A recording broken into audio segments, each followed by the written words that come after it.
Bonjour à toutes et à tous et bienvenue sur ce dernier webinaire du mois d'avril, le quatrième, et qui sera consacré à la dématérialisation de vos factures avec la présentation du logiciel Sage Automatisation Comptable. Simplement, Sage Automatisation Comptable, on fait quoi? On dématérialise la facture, on génère du fichier d'écriture comptable et on va stocker une image de cette facture qui vous pourrez retrouver de façon très simple avec un petit bouton au bout de votre écriture dans votre comptabilité. Bien entendu, ce logiciel est complètement interfacé avec le logiciel Sage 100 Cloud que vous connaissez très bien. Voilà.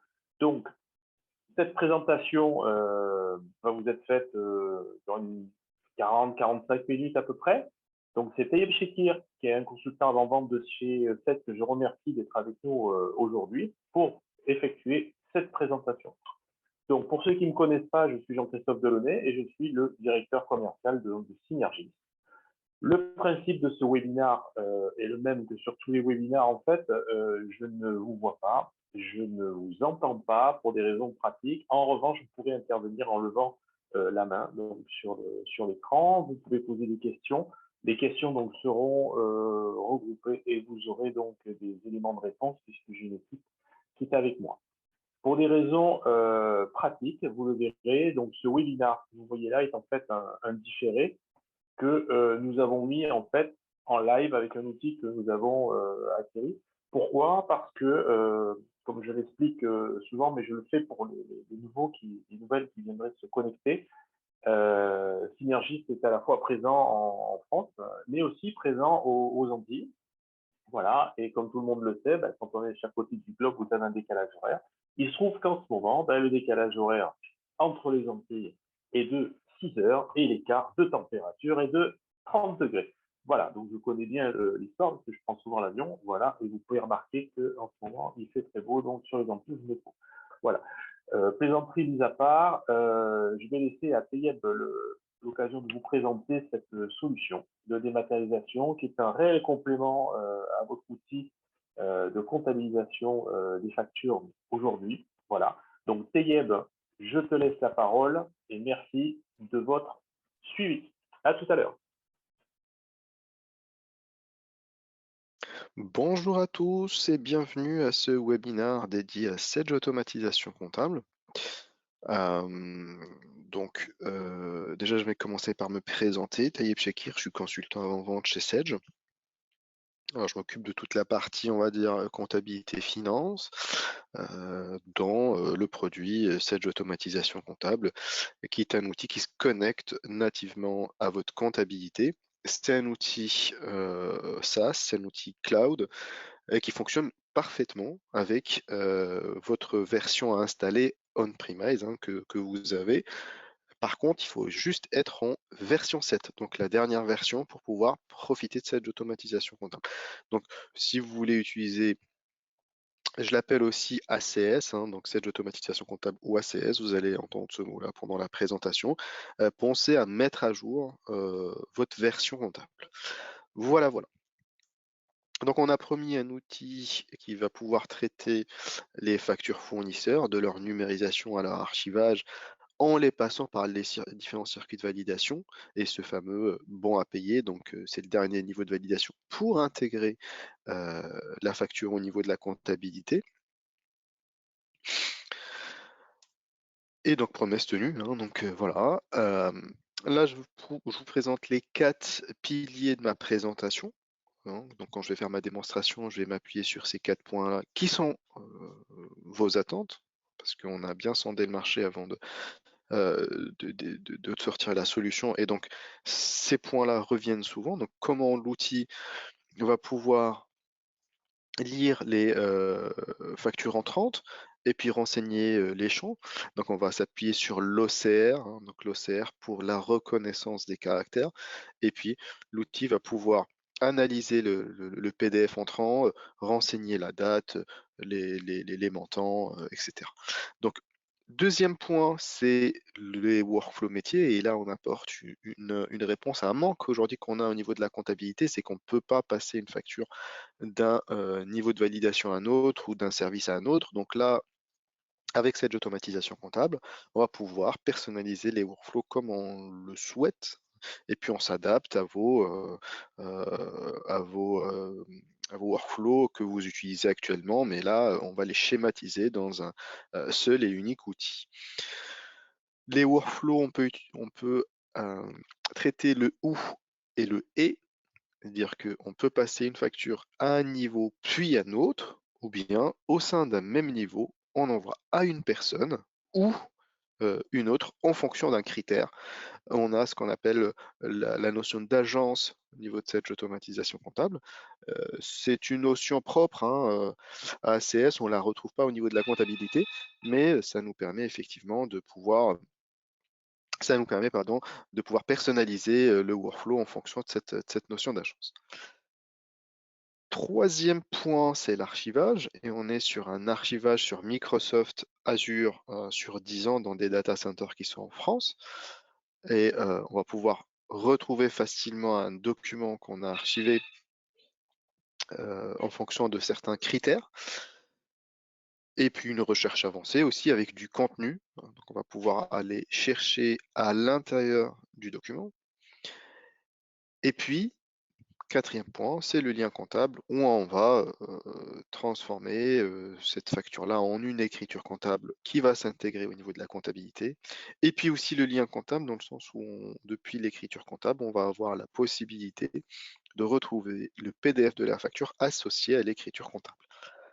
Voilà globalement pour la démonstration, ça va tourner autour de ces 4 points clés. Je passe rapidement sur les bénéfices clients. Donc, on est dans la dématérialisation, donc forcément la réduction des coûts. On va apprendre à l'outil, donc il y a toute une partie d'automatisation. On va lui apprendre à reconnaître certaines choses.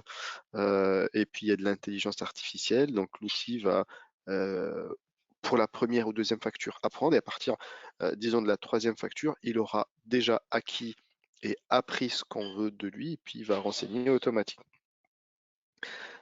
De cette manière, on va gagner du temps au niveau de la saisie, mais pas que, c'est surtout, moi je dirais, au niveau des processus de validation, et c'est ce qui prend le plus de temps dans les structures.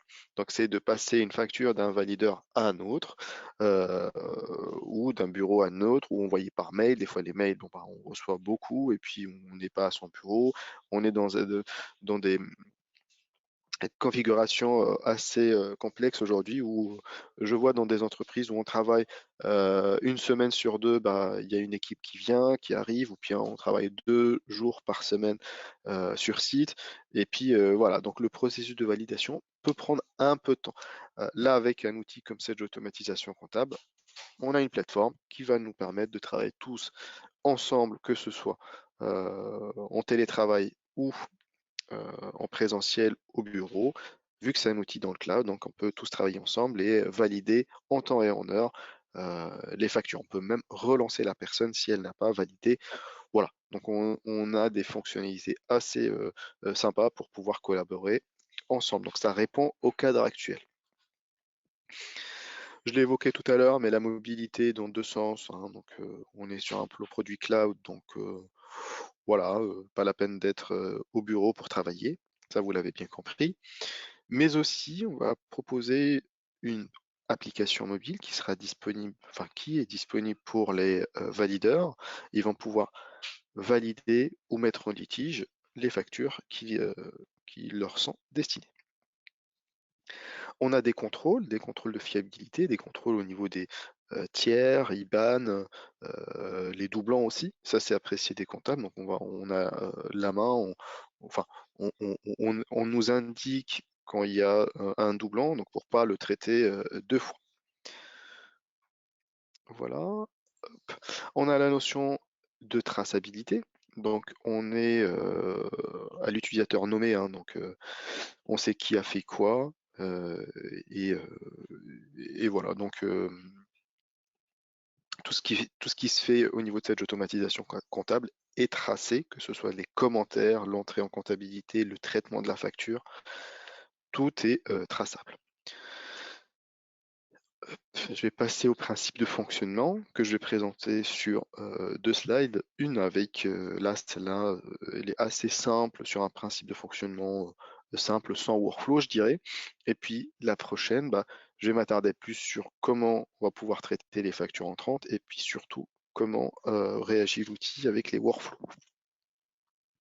Déjà, la facture, quand elle va arriver au niveau de la bannette acquisition du comptable, qui va donc la traiter, on va dire, hein, ou finalement valider les informations reconnues par l'OCR, et puis il a toujours la main pour faire des modifications, ou des fois l'OCR il se trompe, hein, donc voilà, on a la main, on rectifie, et puis si le valide, enfin le comptable a les droits analytiques, parce que on a toute une notion de droit, de gestion des droits, donc s'il a les droits analytiques, il peut valider, pardon, il peut ventiler à sa guise ou comme il doit faire au niveau de la ventilation analytique et puis transférer l'écriture au niveau de la comptabilité avec cette ventilation analytique. Là, on est dans un principe de fonctionnement global. Maintenant, on va s'attarder un peu sur l'intégration des factures. Et là, comment on va faire? Donc, premièrement, on va dédier une adresse mail à cette automatisation comptable. Cette adresse mail-là, on va, comme vous voulez, hein, vous pouvez la divulguer à vos fournisseurs ou pas.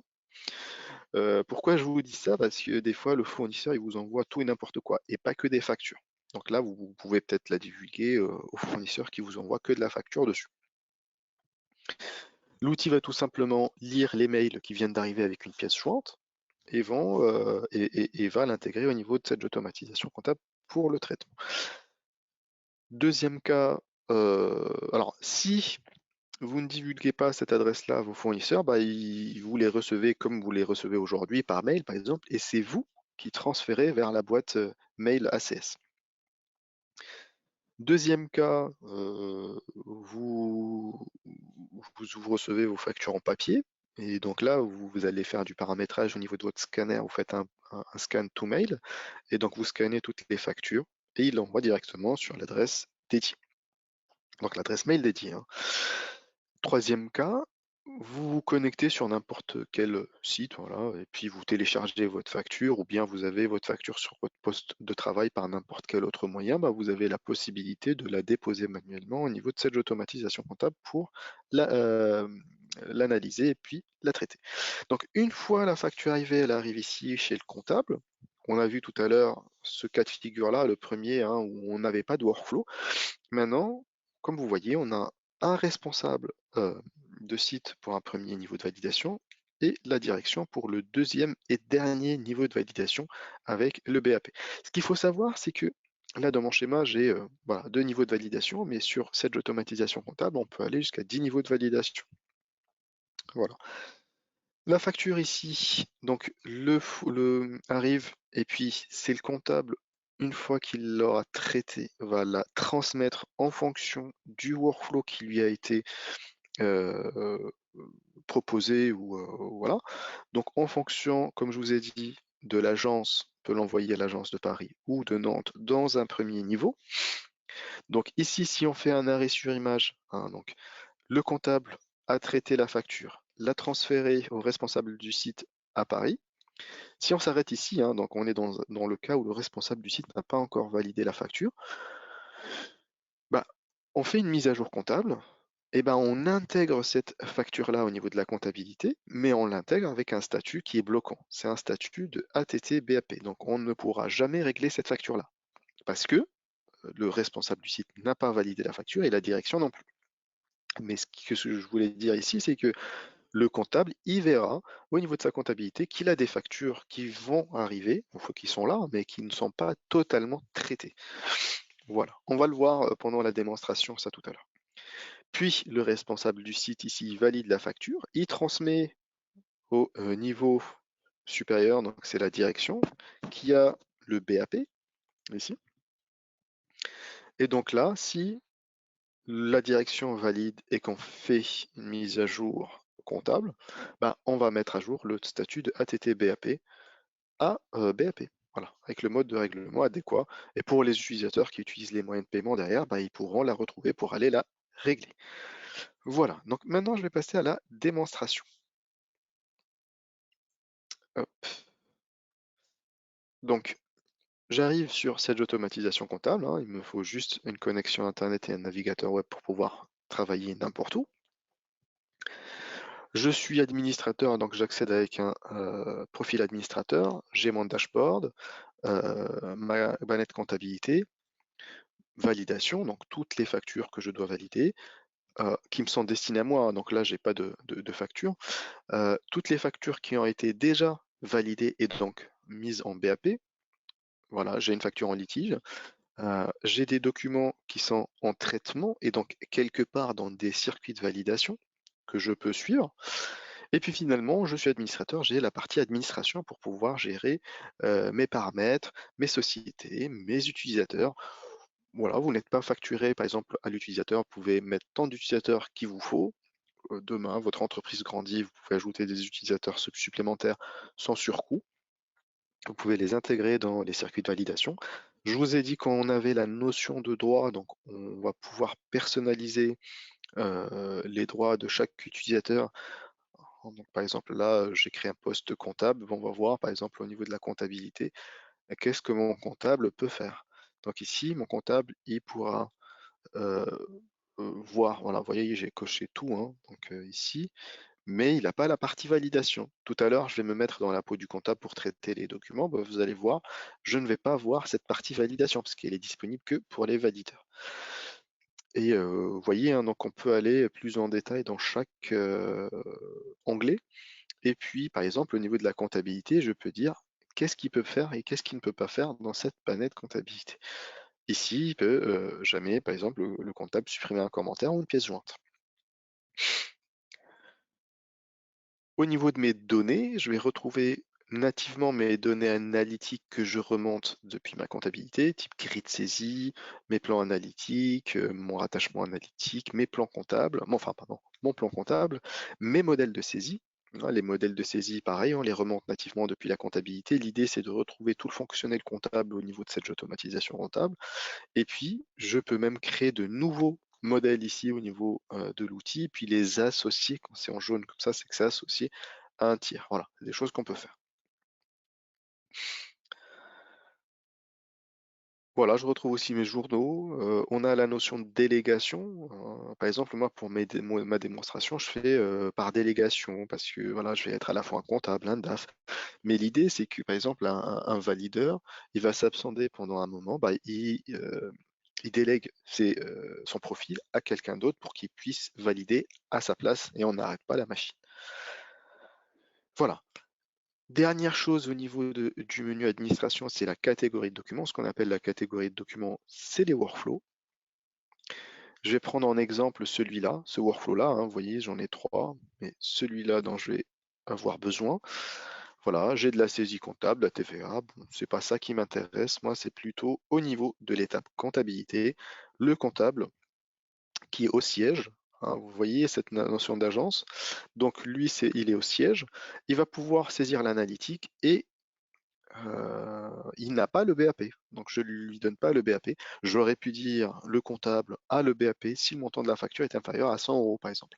Voilà, toutes les factures moins de 100 euros, pas la peine de les passer par un circuit de validation, bah, on va directement le comptable les intégrer au niveau de la comptabilité. Là, pour le coup, moi, j'ai dit toutes les factures vont passer par le comptable et il est obligé de les passer à l'étape de validation 1. Voilà. À cette étape de validation, j'ai défini le DAF hein, qui est valideur. Voilà. Il reçoit toutes les factures. J'aurais pu dire il reçoit toutes les factures voilà, jusqu'à supérieur à par exemple à 1000 euros et puis de 0 à 1000 euros, bah, c'est quelqu'un d'autre. Mais bon, là j'ai dit toutes les factures et je lui donne le bon à payer. Donc je lui donne le bon à payer, donc le dernier niveau de validation pour intégrer les factures au niveau de la comptabilité. Voilà, on va l'utiliser, ce workflow-là, du coup. Je vais me mettre en tant que comptable. Hop. Voilà, je vais me mettre en tant que comptable. Vous voyez, déjà, quand je change de profil, je n'ai plus la validation, à la différence de tout à l'heure quand j'étais administrateur. Ici, je vais me mettre au niveau de la bannette comptabilité. Je retrouve ma facture 496 qui vient d'arriver et que je dois traiter. Voilà. Je clique sur le petit crayon et donc je vais avoir un écran qui se divise sur deux, donc avec à gauche le PDF de la facture et à droite tous les champs que je dois renseigner normalement au niveau de ma comptabilité avec l'entête, montant, etc. Donc on voit déjà que l'outil, donc l'OCR a bien fait son job et m'a renseigné les champs. Donc pour le compte tiers, hein, il l'a reconnu, il est ici mon compte tiers. Donc c'est mon compte tiers comptable, c'est Breloque. Et puis, juste pour votre information, il va rapprocher avec l'adresse, numéro de téléphone, mais surtout le numéro de TVA intracommunautaire qui est unique pour chaque tiers. Au niveau de la catégorie de documents et donc le workflow, il va utiliser le workflow que je vous ai montré tout à l'heure. Le journal, bah là c'est le journal d'achat. Hein, donc je n'ai qu'un seul, moi c'est mon journal d'achat parce que je traite que de la facture d'achat. J'ai cette notion de siège, hein, donc d'agence, voilà. Et puis le numéro de facture. Le numéro de facture, il est là, hein, il l'a reconnu. Par exemple, ici, au niveau de la première facture ou deuxième facture, il ne va pas automatiquement reconnaître ce numéro de facture parce qu'il n'y a pas de règle exacte. C'est pas comme la date ou les montants. Donc, le numéro de facture, il peut être renseigné n'importe où et ça diffère d'un tiers à un autre. Donc, au première intégration par fournisseur, bah, il faut tout simplement copier-coller le numéro de facture ici pour pouvoir lui renseigner, enfin lui indiquer la suite logique de ces numéros-là ou la structure de ce numéro de facture.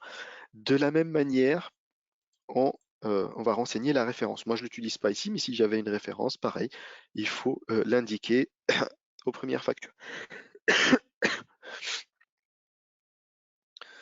Au niveau du mode de règlement, ici, en fait, ce qui prime, c'est au niveau de ma comptabilité. Pardon, j'ai fermé ma comptabilité. Hop, je vais l'ouvrir. Alors, ce qui prime, c'est ce qu'on renseigne au niveau de la fiche tiers de la comptabilité. Donc, si je me mets au niveau de mon plan structure, mon plan tiers, mon fournisseur Breloque, voilà. Et au niveau des paramètres, moi j'ai renseigné le mode de règlement chèque. Alors, on va avoir besoin aussi de cette information-là.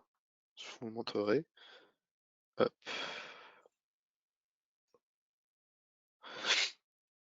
Donc ici, hein, donc vous voyez, au niveau du mode de règlement, il m'a renseigné tout simplement chèque. Même si ici, c'est renseigné virement. Pour les dates, la date de facture et la date d'échéance, hein, l'outil va analyser tous les champs type date qui sont sur le document. Donc là, il y a un champ ici, il y a un champ là, et va me les renseigner au niveau de la date de facture et la date d'échéance. Quand il m'affiche cette icône-là, c'est que je peux calculer une date d'échéance différente de ce qui est renseigné sur le document en fonction de ce que j'ai renseigné au niveau de ma fiche tiers. C'est-à-dire que si je clique ici, il va tout simplement me calculer 45 jours fin de mois en fonction de cette date-là.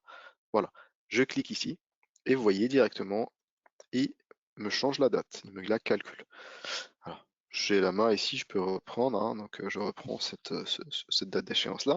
Au niveau du libellé, moi j'ai mis une règle, donc il me renseigne le nom du tiers suivi du numéro de facture. Et au niveau du champ total, bah, il a lu les champs qu'il y a ici. Et voilà, total hors taxe, TTC et tout simplement la TVA et le montant TTC. Voilà. Au niveau de l'imputation comptable, on voit ici qu'il me propose déjà un masque. C'est le dernier masque que j'ai utilisé pour ce tiers-là. Donc il a une mémoire, je vous ai dit qu'il a une mémoire tampon, donc il va me l'afficher hein, avec le compte général, le compte TVA adéquat. Je peux le valider, je peux l'utiliser ou tout simplement je clique sur générer des lignes et puis j'ai la main, je peux sélectionner un modèle de saisie. Alors à savoir si on associe un modèle de saisie à un tiers, il va me le proposer comme deuxième option, hein, donc deuxième proposition. Où là, moi j'ai pas associé à ce tiers-là de modèle de saisie, bah, j'ai la main sur tous les autres modèles, je peux en sélectionner un ou tout simplement aller chercher et créer un schéma comptable différent en partant de zéro. Voilà. Moi, je vais tout simplement utiliser le schéma comptable qui m'a proposé. Rappelez-vous tout à l'heure, moi j'ai mis de l'analytique donc au niveau de ce workflow-là.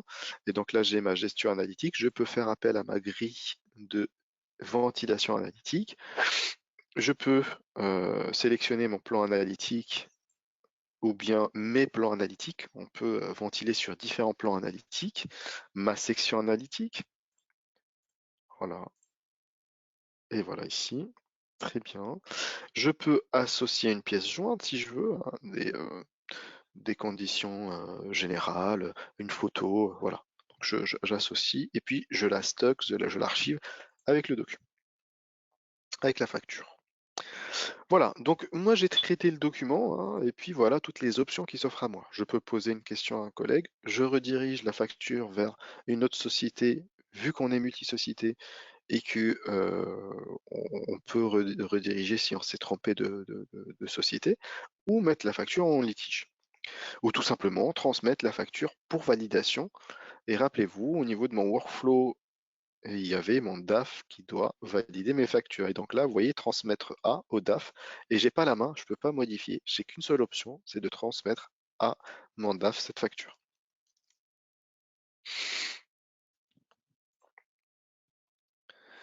Voilà, je valide ma transmission et puis là, je vais effectuer une synchronisation. Rappelez-vous, pourquoi je fais cette synchronisation-là? Parce que je vous ai dit au tout début que le comptable traite la facture, envoie la facture pour validation. Et si on s'arrête à ce moment-là, voilà, à un moment où le valideur n'a pas encore validé la facture, bah, si on vérifie la comptabilité, bah, on verra cette facture au niveau de la comptabilité. Et on la verra avec ce statut de ATT BAP. Bah, on va le vérifier. Je reviens déjà, cette automatisation comptable, et on voit très bien que le document, il a disparu de ma bannette comptabilité parce que je l'ai traité en tant que comptable, et on le retrouve ici dans les documents traitement, avec tous les autres documents qui ne sont pas encore totalement traités. Il est là, le 496, il est à l'étape de validation 1, en attente de validation par qui? Par le DAF, un valideur. On voit qu'il y a des échanges, enfin un échange, c'est le message que j'ai laissé moi tout à l'heure. Et puis, je peux relancer à n'importe quel moment, le mail de relance ici, mon valideur s'il n'a pas validé en temps et en heure sa facture. Voilà. Maintenant, je vais. Alors, il faut savoir aussi à tout moment, on peut exporter la vue sous un format Excel ou PDF. Donc voilà, ce menu-là, vous allez le retrouver partout. Je vais me mettre en tant que DAF maintenant, mais avant de valider, je vais. Ah, vous voyez, le DAF, j'ai pas accès à grand chose. Je l'ai imaginé comme ça, moi, le DAF, avec juste l'onglet validation ou litige. Voilà. Maintenant, je vais me mettre au niveau de la comptabilité avant de valider la facture, mes journaux de saisie, mon journal du mois de mars. Et donc là, je retrouve ici ma facture 496, qu'elle est là. Et on voit bien qu'au niveau du mode de règlement, bah, elle est en attente du bon à payer. Voilà, donc elle est bloquée. Maintenant, je vais me mettre sur cette automatisation comptable. Je vais aller traiter ma facture 496. Elle est là. Voilà. Je vois ce que le comptable a renseigné, donc le récap de la facture. Voilà. Les montants, l'entête, libellé, etc. Ok, tout est bon pour moi. Je check l'écriture comptable avec les comptes généraux, très bien. Je vois qu'il y a une ventilation analytique, je peux la contrôler. Je me mets ici sur OK, l'atelier réparation de messe, très bien. On m'a laissé un commentaire, voilà, à valider. Et puis la notion de traçabilité, à quel moment ce document est rentré au niveau de la comptabilité et actuellement il est en attente de validation. OK, tout me va. Voilà toutes les actions qui s'offrent à moi. Comme tout à l'heure, je peux poser une question à un collègue. Je reviens à l'étape précédente si j'ai un problème ou bien mettre la facture en litige. Et à la différence du comptable qui avait juste transmettre, moi j'ai bon à payer parce que j'ai ce statut, enfin cette autorisation ou ce niveau de validation qui est le bon à payer et qui est le dernier niveau hein, avant l'intégration comptable. Voilà. En commentaire, je vais mettre OK pour moi. Et puis, je vais envoyer ma réponse.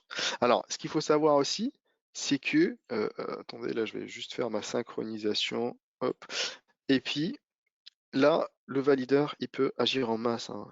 Il a le bouton valider en masse s'il veut en fonction des informations qui sont disponibles sur l'écran. Voilà, c'est une fonctionnalité qui va lui permettre d'aller rapidement, mais voilà, il faut faire attention des fois parce qu'on n'a pas toutes les informations sur ce visuel-là. Alors, pourquoi j'effectue une synchronisation ici hein, donc là, vous avez vu tout à l'heure, j'ai fait une synchronisation. Maintenant aussi, je lance une synchronisation. Vous n'allez pas vous amuser, vous, quand vous utilisez l'outil, à faire ces synchronisations-là comme ça. Mais c'est moi, pour la démonstration, je dois vous montrer comment l'outil réagit d'une étape à une autre. Vous, en fait, vous allez tout simplement la planifier par société. Vous la mettez tous les jours, par exemple, cette planification. Et puis voilà, vous envoyez tous les documents, peut-être à 15h, à 10h du matin, à 15h, à minuit, 23h, voilà. Et puis, il y a une tâche planifiée qui va synchroniser ces envois. Ces envois, en fait, ils vont se passer dans les deux sens, cette synchronisation. Parce que si je crée, par exemple, un compte fournisseur au niveau de ma comptabilité, quand je lance ma synchronisation, bah, il va remonter. Pareil, hein, j'ai la possibilité de créer un tiers au niveau de cette automatisation comptable. Quand j'effectue ma synchronisation, bah, le tiers va se créer aussi au niveau de la comptabilité. Voilà. Donc la synchronisation, elle va dans les deux sens. Maintenant, je vais me mettre en tant que comptable. Du coup, je vais revenir en tant que comptable. Et puis, on va aller vérifier le document au niveau de la comptabilité. Voilà. Le document 496, voilà, il est là. Il a été traité, on le voit. Et le mode de règlement a changé de ATT-BAP au mode de règlement qu'on a saisi tout à l'heure. C'était chèque. Voilà, on le retrouve. Ici, on retrouve aussi l'imputation analytique qu'on a effectuée, donc l'atelier réparation de Metz, hein, on le retrouve très bien. Au niveau du document, je vous ai dit qu'on retrouve le document rattaché sur l'écriture comptable. Hein, donc là, on est sur l'écriture comptable. Document rattaché, bah, on a le document ici associé à l'écriture comptable. Et on peut très bien voir aussi qu'il y a eu un tampon qui a été ajouté sur le document, qui est totalement personnalisable. Alors, BAP, la date et le valideur. Donc aujourd'hui, 18 mars. Et par qui? Bon, bah, par le DAF valideur. Voilà. Ce tampon-là, moi je l'ai mis bon, bah, en petit comme ça. On peut définir voilà, des tags pour pouvoir taguer ce qu'on veut mettre. Voilà, donc si je reviens aussi en tant que comptable, bah, je peux voir que mon document qui était en traitement, il est maintenant dans les BAP. Voilà, 496, il est là. Très bien, ok, je vois l'échange. Je peux, comme tout à l'heure, exporter sous un format Excel ou PDF les factures. Très bien, j'ai la recherche avancée. La recherche plutôt en fonction du fournisseur, la date, montant, etc. Ou la recherche avancée, où j'inclus le code analytique en attente de validation par, voilà, hein, par un tel ou tel valideur. Et puis je peux exporter. Ici, j'ai une recherche par contenu. Et voilà, le contenu et l'outil peut aller même chercher à l'intérieur du document. Voilà. Voilà tout pour la démonstration. Donc on a vu un flux complet de l'intégration comptable. On est passé par un workflow de validation et puis mise à jour comptable. Voilà. Maintenant je reviens à ma présentation PowerPoint et je vous présente le découpage fonctionnel. On propose deux versions, une standard, une premium. La différence entre les deux, c'est qu'au niveau de la premium, on a la gestion analytique, on a l'application mobile pour les valideurs, et puis on a des circuits de validation, alors qu'au niveau de la standard, on n'a pas de circuit de validation, hein, donc c'est pour juste du traitement comptable. Au niveau de la premium, au niveau du nombre de factures, on n'est pas bridé. On peut aller jusqu'à 100 000 factures, hein. Bien sûr, vous serez facturé au nombre de factures. On a des paliers, 1500, 3000, 5000, 10 000, 15 000, etc. Alors qu'au niveau de la standard, on est bridé à 1500 factures. Voilà. Et puis, si on atteint les 1500, alors on a une option, on peut racheter des packs de 500 factures. En premium, on est multi-société, alors qu'en standard, on est mono-société. Voilà la différence globalement entre la premium et la standard. Pour résumer tout ce qu'on s'est dit, on a un connecteur bidirectionnel, donc ça va dans les deux sens, que ce soit depuis cette automatisation comptable vers la comptabilité pour le transfert comptable, pareil pour les comptes, fournisseurs, etc. Et puis depuis la comptabilité vers cette automatisation comptable. On a la notion de traçabilité. On a un contrôle au niveau du RIB, échéance doublant, hein, donc voilà. On a des circuits de validation avec du conditionnel et on s'adapte à ce que vous voulez faire. On a une application mobile pour les valideurs pour valider ou mettre en litige une facture. On a la gestion du bon à payer. On est multi-société. On a le lien du PDF de la facture depuis l'écriture comptable et ça, on l'a vu. On a la gestion des clôtures, et ça, c'est une gestion particulière à cette automatisation comptable, où on a la possibilité de clôturer un journal d'achat, par exemple, du mois de mars, mais ça n'a pas de répercussions sur la comptabilité. C'est pas la clôture du journal au niveau de la comptabilité. C'est juste voilà, un instrument plus au comptable pour pouvoir gérer comme il veut sa comptabilité. Et puis, on a un rapprochement avec les documents d'achat pour les personnes qui utilisent à la fois la gestion commerciale et la comptabilité. Et de cette manière-là, bah, ils pourront rapprocher la facture avec un bon de livraison issu de la gestion commerciale. Voilà. Merci d'avoir suivi ce webinar et j'espère vous voir dans d'autres webinars. 7 toujours, parce que moi je fais que 7 Merci et bonne journée. Au revoir. Eh bien, merci Taïeb pour cette vraiment super démo qui a été très très claire. J'espère en fait que nos auditrices et auditeurs auront été agréablement surpris par cette solution qui finalement est une solution qui, vous avez remarqué, hein, qui est simple dans son utilisation. À partir du moment où la mise en place est faite, elle ne demande pas énormément de temps. C'est un outil qui est relativement naturel et l'alimentation, vous avez vu, se fait automatiquement et le stockage de vos informations dans le module de GED, je dirais, se fait aussi tout fait automatiquement. Voilà. En tout cas, je voulais remercier Tayeb de nous avoir accompagnés sur cette présentation-là. Je rappelle, donc, nos équipes sont à votre entière disponibilité, à votre disposition.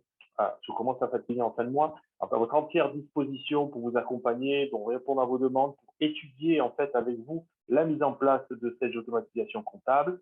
Pour ce, vous pouvez vous connecter sur www.synergis.fr. Vous retrouvez l'intégralité en fait de nos offres et de nos actualités. Et surtout, abonnez-vous à la page LinkedIn de Synergis parce que par ce canal-là, vous allez voir de l'information en continu toutes les semaines.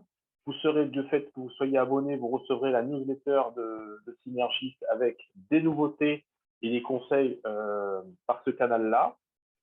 Cet abonnement, vous l'avez aussi sur Facebook, pour les aficionados de Facebook, puisque les communications sont dupliquées. Et surtout, je vous invite à aller voir la chaîne YouTube de Synergis, sur laquelle, en fait, l'intégralité de nos webinars sont stockés. Donc, ce webinar sera d'ici demain stocké sur la chaîne YouTube. Et je vous invite à consulter les autres webinars qui sont passés si vous les aviez ratés. Voilà. En tout cas, nous arrivons à ce fin de mois. C'était le dernier webinar du mois. Le mois prochain, vous aurez de nouveau 4 webinars. Donc, vous allez recevoir, si vous êtes abonné, la communication et le programme de notre communication logicielle du mois prochain. En tout cas, moi, j'ai passé un super moment sur ce mois d'avril. Je vous souhaite donc une bonne soirée pour la métropole et une bonne fin de matinée pour les Antillais. Et sur ce, à très vite. Au revoir.